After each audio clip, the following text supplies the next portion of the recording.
नमस्कार प्रिय दर्शकों, मैं आचार्य दीनानाथ चौबे स्वागत करता हूं हमारे इस यूट्यूब चैनल पर। और आज मैं विशेष उपाय लेकर आया हूं जो सोमवार अष्टमी 9 दिसंबर 2024 दुर्लभ संयोग, शीघ्र विवाह होगा। बस यहाँ रख दो 31 चावल 31 मूंग के दाने, कोई भी मनोकामना होगी पूरी, करते ही रिश्तों की लाइन लग जाएगी। प्रिय दर्शकों, मैंने ऐसा क्यों कहा कि रिश्तों की लाइन लग जाएगी? क्योंकि भूमंडल पर सोमवार की अष्टमी तिथि एक ऐसी महान तिथि होती है, ऐसे शास्त्रों में इसका वर्णन बताया गया है, शिव पुराण में बताया गया है कि सोमवार की अष्टमी तिथि जो 2 से 3 बार ही वर्ष में पड़ती है, अगर आपके हाथ में यह मौका है तो इसे यूं ही न गंवाएं। क्योंकि सोमवार की अष्टमी तिथि को किया हुआ उपाय कोई खाली नहीं जाता।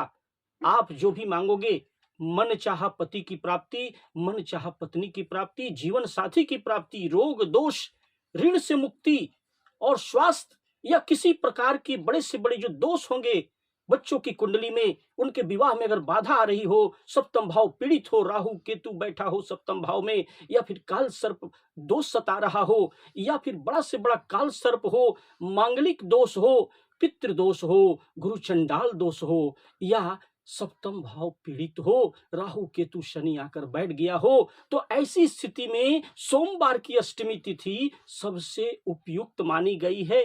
क्योंकि इस दिन आप अपने बच्चों के निमित्त छोटा से छोटा उपाय भी कर लेते हैं तो वह कारगर सिद्ध हो जाता है और बच्चों का शीघ्र अतिशीघ्र विवाह हो जाता है। चाहे आपकी मनोकामना विवाह की हो, या ऋण से मुक्ति की हो, धन प्राप्ति की हो, या फिर आप जैसा भी जो कुछ मांगना चाहते हैं, हर इच्छा होगी पूरी, हर मनोकामना आपकी होगी पूरी। बस बाबा से मांग लो जो भी मांगना है। सोमवार की अष्टमी तिथि को आप अगर यह उपाय जैसे मैं बताने जा रहा हूं, हूबहू आपने शुरू से अंत तक हमारी इस वीडियो में बने रहे और आपने इस उपाय को कर लिया, तो मैं यकीन दिलाता हूं 100% बिलीव के साथ कि बड़े से बड़े जो दोष होंगे वो आपके बच्चों की कुंडली से समाप्त होंगे और आपके बच्चों का शीघ्र अतिशीघ्र विवाह हो जाएगा। और बड़े से बड़े जो आपकी मांग होगी, आपकी मनोकामना होगी, बच्चों के जीवन में जो भी रोग सता रहा होगा, दोष सता रहा होगा, वो अगर धन के लिए कर रहे हैं, विद्या प्राप्ति के लिए कर रहे हैं, या कोई बड़ा बीमारी सता रहा है आपको, तो सोमवार की अष्टमी तिथि ही सबसे उपयुक्त तिथि होती है। साल में 2 से 3 बार पड़ती है। तो इस मौके को आपको यूं नहीं गंवाना है। आपने अभी तक बहुत सारे मौके गंवा दिए, लेकिन इस बार ना गंवाएं। सोमवार की अष्टमी तिथि जो इस बार 9 दिसंबर 2024 सोमवार के दिन पड़ी है, तो इस दिन ही 9 दिसंबर को 2024 में जो अष्टमी तिथि पड़ी है, सोमवार की अष्टमी, उसको यूं ही नहीं गंवाना है। माता पिता या बच्चे इस उपाय को बच्चियां स्वयं अपने विवाह की कामना करके भी कर सकते हैं। माता पिता अगर बच्चे दूर रहते हैं तो माता पिता भी इस उपाय को कर सकते हैं। प्रिय दर्शकों, आप अगर शुरू हमारे इस वीडियो में आए हैं तो हम कहेंगे कि आप हमारे इस चैनल को सब्सक्राइब अवश्य कर लें और वीडियो को लाइक करें, चैनल को सब्सक्राइब करें, बेल आइकन ऑल पर सेट कर लें, ज़्यादा से ज़्यादा लोगों में इसे शेयर करें। प्रिय दर्शकों, सोमवार की अष्टमी यानी सोमवार के दिन ब्रह्म मुहूर्त में उठ जाएं, सुबह उठ जाएं, स्नान ध्यान करके आपको करना क्या है, नए वस्त्र धारण करना है, स्वच्छ वस्त्र धारण करना है, नहा धो के साफ सुथरे भाव से अंतर मन से जितनी अगाढ़ भक्ति होगी, बाबा की कृपा आपको उतनी ही जल्द प्राप्त होगी। ब्रह्मा विष्णु महेश अपने पूजा के मंडप स्थान में जहां पूजा जो रोज जहां दिया बत्ती करते हैं, एक घी का दीपक प्रज्वलित करके आप सबसे पहले बाबा का ध्यान करके, ओम नमः शिवाय का जाप करके, श्री लक्ष्मी नारायण भगवान का ध्यान करके घी का दीपक अपने पूजा के मंडप के स्थान में रख दें। उसके बाद जो सामग्रियां मैं बता रहा हूं, एक देसी घी का दीपक आपने प्रज्वलित कर दिया घर में। इसके बाद अपने पितृ देवता इष्ट देवता से ध्यान करके कि हे लक्ष्मी नारायण भगवान, हे बाबा भोलेनाथ, सोमवार की अष्टमी तिथि में मैं जो बच्चों के विवाह के शीघ्र अतिशीघ्र विवाह हो जाए, जो भी बाधा इसकी कुंडली में वो समाप्त हो, इसके लिए मुझे शक्ति प्रदान करें जिससे मैं यह उपाय करूं और हमारे बच्चों का शीघ्र अतिशीघ्र विवाह हो जाए, उसके रिश्ते आने प्रारंभ हो जाएगा। यकीन मानिए यह उपाय करने के बाद आपके बच्चे का विवाह अवश्य होगा। सामग्रियां आप नोट करें, क्या क्या कागज कलम ले लें। आप अगर याद नहीं रख सकते तो कागज कलम से नोट कर लें। देसी घी का एक दीपक जरूर तैयार कर लें। 31 चावल के दाने होने चाहिए, टूटे भांगे ना हो, साबुत दाने होने चाहिए, साफ सुथरे 31 चावल के दाने ले लेंगे।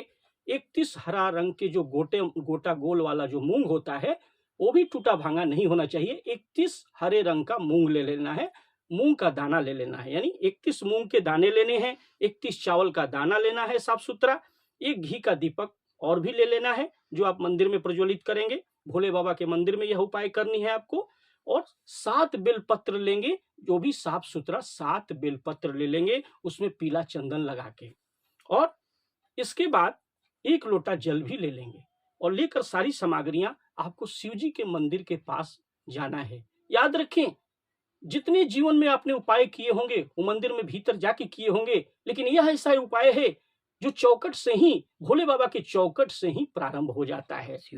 इसलिए शिव पुराण में यह वर्णित उपाय है कि यह चौकट से ही आप उपाय को शुरू कर देते हैं और बाबा की अर्जी चौकट से ही प्रारंभ हो जाती है।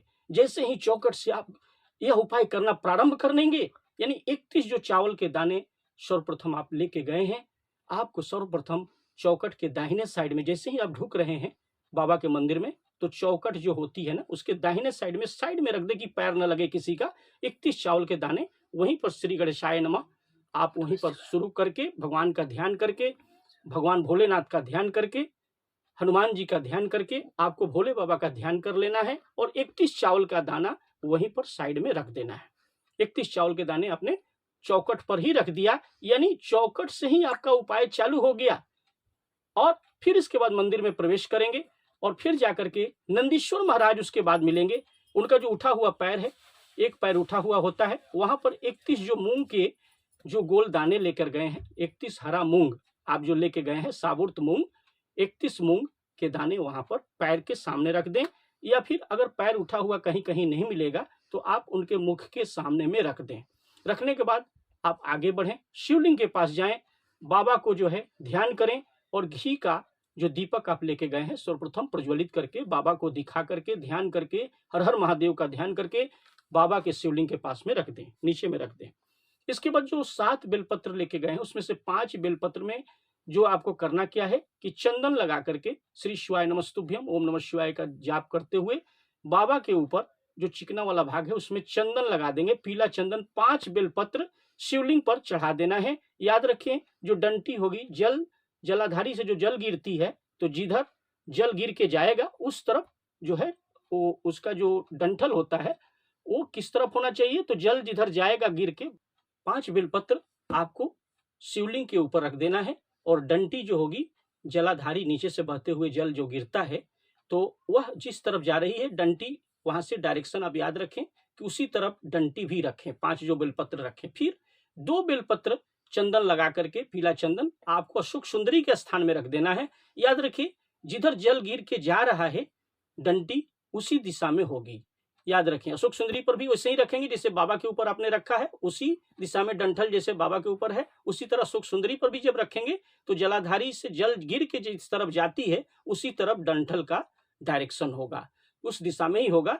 इसके बाद आपको बाबा का विधिवत पूजन करना है, जल चढ़ाना है, बाबा का त्रिपुंड बनाना है, धतुरा भांग चढ़ानी है, बाबा को भोग लगाना है, फल चढ़ाना है। जो भी आप विधिवत पूजा करें, त्रिपुंड बनाएं, बाबा का पूजा करें, हर हर महादेव ओम नमः शिवाय का जाप करते हुए जल चढ़ाएं, फिर त्रिपुंड बनाएं, फिर जो है बाबा के ऊपर धतुरा भांग और जो भी भस्म है वो भी चढ़ाएं, आरती पूजा करें, जो घी का दीपक लेके गए हैं बाबा का विधिवत पूजा करें। लेकिन पहले 5 बेलपत्र बाबा के ऊपर शिवलिंग पर और 2 बेलपत्र आपको रखना कहाँ है, अशोक सुंदरी के स्थान में रखना है। और उसके बाद विधिवत पूजा आरती करें, वहां बैठ करके अपनी अर्जी बाबा को लगानी है कि हमारे बच्चों की कुंडली में जो भी दोष है वो सर्वदा के लिए समाप्त हो जाए और हमारे बच्चों के लिए जल्द से जल्द कोई रिश्ता आ जाए और उनकी शादी जल्द से जल्द हो जाए। हे भोलेनाथ, और एक मंत्र जो मैं बता रहा हूँ, ओम गौरी शंकराय नमः 108 बार या 21 बार जरूर करें, या श्री शिवाय नमस्तुभ्यम या ओम नमः शिवाय 108 बार जरूर करें। प्रिय दर्शकों,